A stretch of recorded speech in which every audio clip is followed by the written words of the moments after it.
حاذا، ہر لفظ کے شروع میں آپ اس حاذا کو بڑھا لیجئے. آپ کہیں گے حاذا بیت، کسی عمارت کے بارے میں آپ کو سمجھ میں نہیں آ رہا کہ کیا ہے تو آپ کہیں گے ما حاذا، جواب دیا جائے گا حاذا بیت.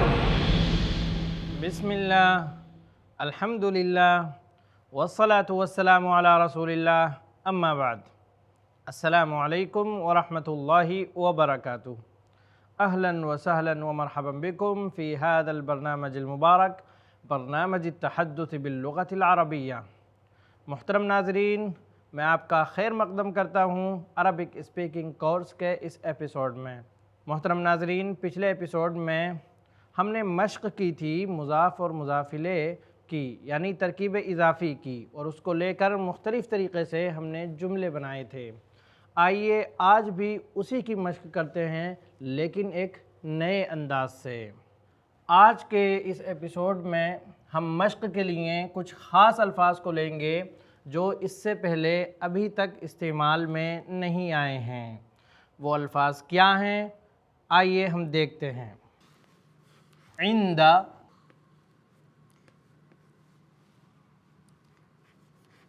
خلف. عندہ کے معنی ہوتے ہیں پاس، یعنی کسی چیز کے پاس. عند الغرفہ، عند المسجد، عند المطار، ایئرپورٹ کے پاس، مسجد کے پاس، روم کے پاس. اسی طریقے سے عندہ کا لفظ یہ وقت کے لیے بھی بولا جاتا ہے. جیسے ہمیں کہنا ہو عصر کے وقت تو کہیں گے عند العصری، عصر کے نزدیک، یعنی عصر کے وقت. عند العصری، عند العشاء، عند الفجر، فجر کے وقت. خلفہ کے معنی ہوتے ہیں پیچھے. جیسے ہمیں کہنا ہے خلف المسجد، مسجد کے پیچھے. امام، امام کے معنی ہوتے ہیں آگے. فوق، فوق کے معنی ہوتے ہیں اوپر. فوق یعنی اوپر. جیسے ہمیں کہنا ہے فوق الشجرہ، درخت کے اوپر. فوق المنبر، منبر کے اوپر. فوق الجمیع، سب کے اوپر. جمیع کے معنی ہوتے ہیں سب. تحت، تحت کے معنی ہوتے ہیں نیچے. تحت الکرسی، کرسی کے نیچے. تحت السیارہ، کار کے نیچے. تحت السقف، چھت کے نیچے. تحت السماء، آسمان کے نیچے. تحت الشجرہ، درخت کے نیچے. ایک لفظ ہوتا ہے حول. حول کے معنی ہوتے ہیں ارد گرد، آس پاس. جیسے ہم کہیں گے حول المسجد، مسجد کے آس پاس. السوق حول المسجد، سوق مسجد کے آس پاس ہے. اسی طریقے سے ایک لفظ ہوتا ہے مع. مع کے معنی ہوتے ہیں ساتھ. مع یعنی ساتھ. آپ نے قرآن مجید میں یہ لفظ بہت سی مرتبہ پڑھا ہوگا، جیسے کہ اللہ تعالیٰ فرماتا ہے ان اللہ مع الصابرین، یعنی اللہ صبر کرنے والوں کے ساتھ ہے. بے شک اللہ صبر کرنے والوں کے ساتھ ہے. اسی طریقے سے ناظرین ایک لفظ ہوتا ہے بینا. بینا یعنی درمیان. بینا کے معنی ہوتے ہیں درمیان، بیچ میں. اسی طریقے سے ایک لفظ آتا ہے وسط. وسط کے معنی بھی درمیان میں ہوتے ہیں. بینا اس وقت بولا جاتا ہے جب دو چیزیں ہوں اور ان کے بیچ میں کوئی چیز ہو.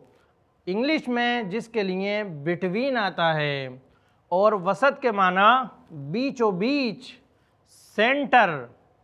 اسی طریقے سے ناظرین کرام ایک لفظ آتا ہے قبل. قبل کے معنی ہوتے ہیں پہلے. اردو میں بھی یہ لفظ بہت استعمال کیا جاتا ہے. قبل یعنی پہلے. اور دوسرا لفظ ہم لیں گے بعد.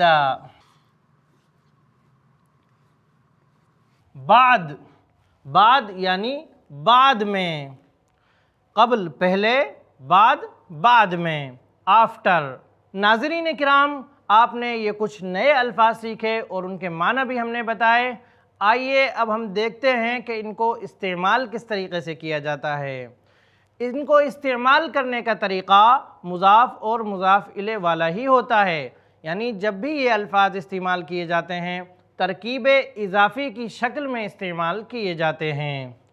یعنی ان کے بعد جو لفظ رکھا جائے گا وہ مضاف الیہ بنے گا، اور جب مضاف الیہ بنے گا تو وہ مجرور ہوگا. عام حالات میں مجرور ہونے کی علامت زیر ہوتی ہے. آخری حرف کے نیچے زیر رکھ دیجئے تو وہ لفظ مجرور ہو جائے گا عام حالات میں.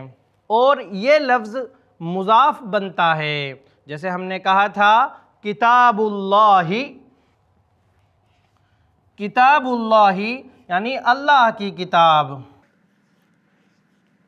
اسی طریقے سے جب ہم ان میں سے کوئی لفظ استعمال کریں گے تو پھر ان میں سے کسی لفظ کو کتاب کی جگہ پر رکھیں گے اور جو دوسرا لفظ ہوگا وہ یہاں پر آ جائے گا.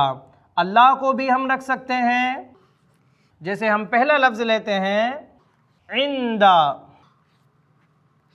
عند اللہ یعنی اللہ کے نزدیک، اللہ کے پاس. قرآن مجید میں آیا ہے ان الدین عند اللہ الاسلام. بے شک دین اللہ کے نزدیک، اللہ کے پاس اسلام ہی ہے. تو ناظرین کرام، آپ نے ان الفاظ کو استعمال کرنے کا طریقہ بھی سیکھ لیا. آئیے اب ہم ان الفاظ کو لے کر جملے بنانے کی مشق شروع کرتے ہیں. ناظرین کرام، آپ اپنے دوست کو کال کرتے ہیں اور وہ پوچھتا ہے این انت، این انت. تو آپ کو یہ جواب دینا ہے کہ میں مسجد کے پاس ہوں، یا مدرسے کے پاس ہوں، یا ہاسپٹل کے پاس ہوں، یا ایئرپورٹ کے پاس ہوں، یا راستے کے پاس ہوں. تو ایسی صورت میں آپ عندہ کا استعمال کر سکتے ہیں. جیسے آپ سے پوچھا گیا این انت، تو آپ کہہ سکتے ہیں انا عند المستشفى، انا عند الطریق. پھر طریق کے آگے آپ نام بھی لگا سکتے ہیں. انا عند طریق المطار، میں ایئرپورٹ کے راستے کے پاس ہوں. این انت، انا عند المحطہ. این انت، انا عند الحدیقہ. اسی طریقے سے آپ عربی میں بات چیت کر سکتے ہیں اور اپنے دوست کو بتا سکتے ہیں کہ میں اس وقت کہاں پر ہوں، کس چیز کے پاس موجود ہوں، آپ کے بغل میں کیا ہے. ناظرین کرام، اسی طریقے سے ہم جگہوں کے علاوہ کسی شخص کا نام بھی یہاں پر رکھ سکتے ہیں. جیسے آپ سے کسی نے پوچھا این انت، آپ کہنا چاہتے ہیں میں ڈاکٹر کے پاس ہوں، تو آپ کہہ سکتے ہیں انا عند الطبیب، انا عند الطبیب.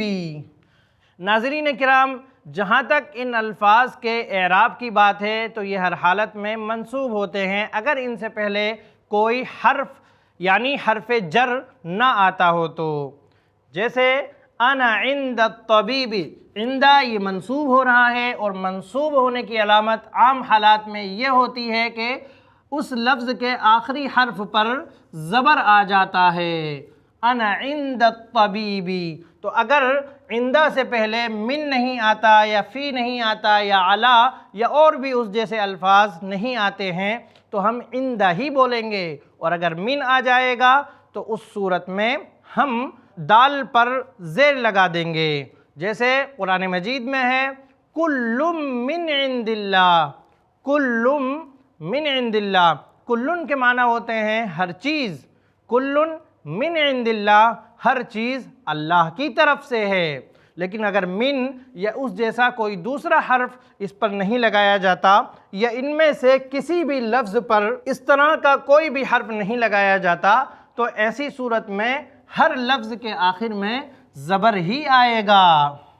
تحت، فوق، امام، خلف، حول، مع، بین، وسط، قبل، بعد. اگر ان الفاظ سے پہلے حرف جر نہیں آتا ہے تو ہمیشہ یہ الفاظ منصوب ہوں گے، یعنی ان پر زبر آئے گا۔ تو آئیے ہم مزید الفاظ کو لے کر مشق جاری کرتے ہیں۔ عندہ کے بارے میں ہم بتا چکے ہیں، انا عند الطبیب، میں ڈاکٹر کے پاس ہوں۔ انا عند الوالد، کسی نے آپ سے پوچھا کہ بھئی آپ کہاں ہیں، آپ کا دوست آپ کو فون کرتا ہے، کہتا ہے این انت ما اتیت، یعنی تم کہاں ہو، تم آئے نہیں، میں نے تمہیں بلایا تھا، تم وقت پر نہیں آئے، تو آپ کہہ سکتے ہیں انا عند الوالد۔ انا عند الوالد ہوا مریض، میں والد صاحب کے پاس ہوں، والد وہ یعنی والد بیمار ہیں۔ انا عند الام، میں ماں کے پاس ہوں۔ انا عند الزوجہ، میں بیوی کے پاس ہوں۔ انا عند الطبیب، میں ڈاکٹر کے پاس ہوں۔ انا عند الاستاذ، انا عند الامام۔ اسی طریقے سے آپ وہاں پر کوئی بھی لفظ رکھ سکتے ہیں۔ ناظرین کرام، جس طریقے سے عندہ جگہ کے لیے استعمال کیا جاتا ہے، کسی چیز کے نزدیک ہونے کو بتانے کے لیے استعمال کیا جاتا ہے، اسی طریقے سے عندہ کا استعمال وقت کے لیے بھی کیا جاتا ہے۔ جیسے آپ نے کچھ افعال یعنی ورب سیکھے تھے تو اس میں ایک لفظ آیا تھا خرجہ، خرجہ یعنی نکلا، سافرہ یعنی سفر کیا۔ اسی طریقے سے ذہبہ، ذہبہ یعنی چلا گیا۔ تو ہم ان تمام الفاظ کے ساتھ بھی عندہ کا لفظ استعمال کر سکتے ہیں۔ جیسے آپ نے کہا خرج حامد، حامد نکل گیا۔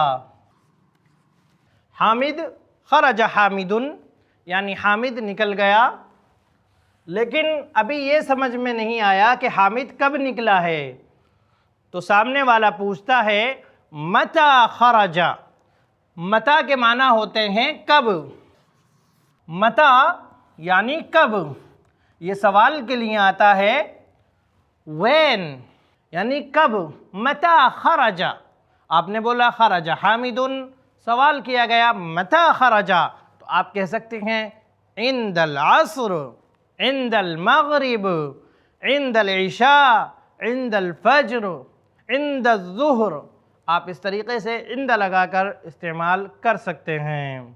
خرج حامد عند العصر۔ اسی طریقے سے عندہ کے بجائے یہاں پر ہم قبلہ کا بھی استعمال کر سکتے ہیں۔ خرج حامد قبل العصر، یعنی حامد عصر سے پہلے چلا گیا، عصر سے پہلے نکل گیا۔ ذهب حامد قبل الوقت، قبل الوقت یعنی وقت سے پہلے۔ وصل حامد الى المکتب قبل الوقت، وصل حامد، حامد پہنچ گیا، الى المکتب آفس، حامد آفس پہنچ گیا، قبل الوقت وقت سے پہلے۔ قبل الموعد، موعد کے معنی ہوتے ہیں ایک مقررہ وقت۔ وصل حامد الى المکتب قبل الموعد، حامد آفس پہنچ گیا وقت مقرر سے پہلے۔ قبل الموعد بھی بولا جا سکتا ہے، قبل الوقت بھی بولا جا سکتا ہے۔ اسی طریقے سے یہاں پر ہم بعد کا لفظ بھی استعمال کر سکتے ہیں کسی بھی فعل کے ساتھ۔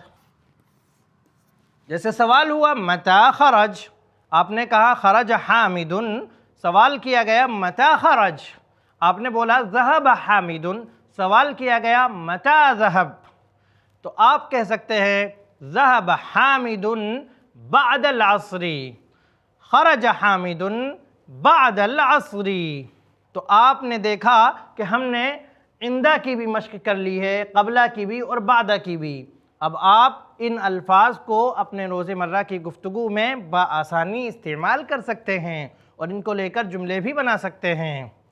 محترم ناظرین، ابھی کی مثالوں میں ہم نے قبلہ اور بعدہ کا استعمال وقت کے لیے کیا تھا، لیکن میں آپ کو بتانا چاہوں گا کہ قبلہ اور بعدہ کا استعمال جگہ کے لیے بھی ہو سکتا ہے۔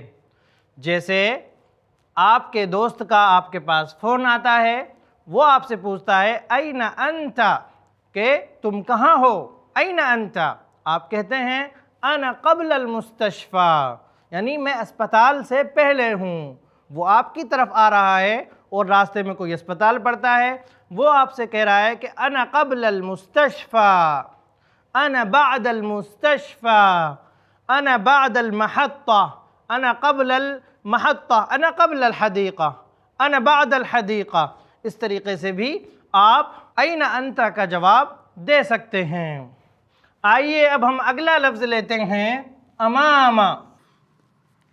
امام کے معنی ہوتے ہیں آگے۔ اگر ہم حمزہ کے نیچے زیر لگا دیتے ہیں تو پھر امام ہو جائے گا، اور امام یعنی جو شخص آگے آگے رہتا ہے، لیڈر کو عربی میں امام کہتے ہیں۔ کیوں؟ کیونکہ وہ آگے آگے رہتا ہے، تو امام آگے رہنے والا، اور اسی سے بن گیا امام۔ امام یعنی آگے۔ تو آئیے اب ہم امام کو لے کر بھی مشق کرتے ہیں۔ المرأۃ، یہ جملے کا پہلا حصہ بن گیا المرأۃ یعنی خاتون۔ امام المرآۃ، مرآتن کے معنی ہوتے ہیں آئینہ، مرر۔ مرآتن یعنی آئینہ، مرر، یہ نیا لفظ ہے، آپ اسے نوٹ کر لیں، مرآتن۔ المرأۃ امام المرآۃ، خاتون یا عورت آئینے کے سامنے ہے۔ اسی طریقے سے ہم المرأة کے علاوہ کوئی دوسرے الفاظ بھی رکھ سکتے ہیں۔ البنت امام المرآۃ، لڑکی آئینے کے سامنے ہے۔ الزوجۃ امام المرآۃ، زوجتن کے معنی ہوتے ہیں بیوی، بیگم۔ زوجتن یعنی بیوی، اور زوجن اگر آپ تا ہٹا دیں تو زوجن کے معنی ہوتے ہیں شوہر۔ ویسے زوجن کا لفظ بیوی کے لیے بھی بولا جاتا ہے، لیکن اگر آپ خاص بیوی کے لیے ہی بولنا چاہیں تو آپ تا بڑھا سکتے ہیں، زوجتن۔ الزوجۃ امام المرآۃ۔ اسی طریقے سے ہم یہاں پر الولد بھی رکھ سکتے ہیں، الولد امام المرآۃ۔ اسی طریقے سے ہم کسی کا بھی نام لے سکتے ہیں، فاطمۃ امام المرآۃ۔ پوچھا گیا این فاطمہ، فاطمۃ امام المرآۃ، یا فاطمہ کے بجائے یہاں پر ہیا بھی رکھ سکتے ہیں، این فاطمہ ہی امام المرآۃ۔ اسی طریقے سے فاطمہ اور ہیا کے بجائے ہم صرف امام المرآۃ کہہ کر بھی جواب دے سکتے ہیں۔ پوچھا گیا این فاطمہ، جتنا سوال اتنا ہی جواب، این فاطمہ امام المرآۃ، اور مطلب وہی نکلے گا، یعنی فاطمۃ امام المرآۃ۔ ناظرین کرام، اسی طریقے سے آئیے ہم مزید جملے بناتے ہیں مرآت کو ہٹا کر کوئی دوسرا لفظ رکھ کر، جیسے الشاشہ۔ شاشتن کے معنی ہوتے ہیں اسکرین۔ المرأۃ امام الشاشۃ، خاتون اسکرین کے سامنے ہے، المرأۃ امام الشاشۃ۔ حامد امام الشاشۃ۔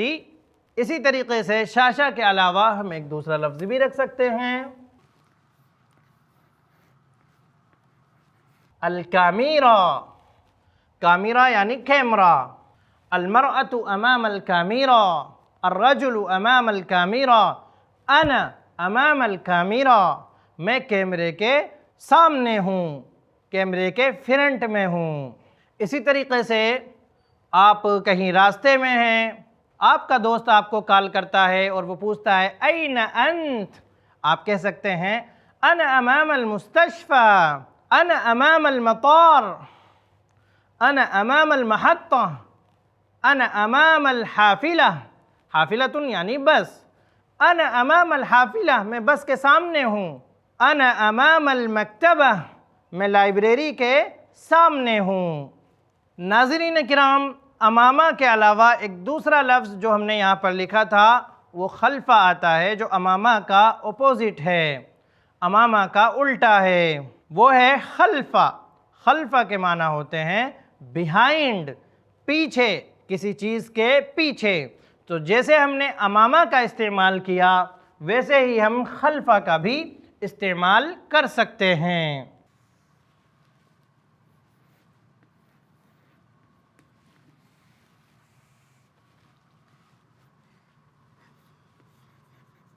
خلف المسجد، المرأة خلف المسجد، الولد خلف المسجد، البنت خلف المسجد، حامد خلف المسجد، حامد خلف المکتبۃ۔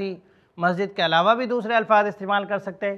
اسی طریقے سے یہاں پر ہم دوسرے الفاظ بھی رکھ لیتے ہیں۔ بیت الامام، بیت الامام خلف المسجد، امام صاحب کا گھر مسجد کے پیچھے ہے۔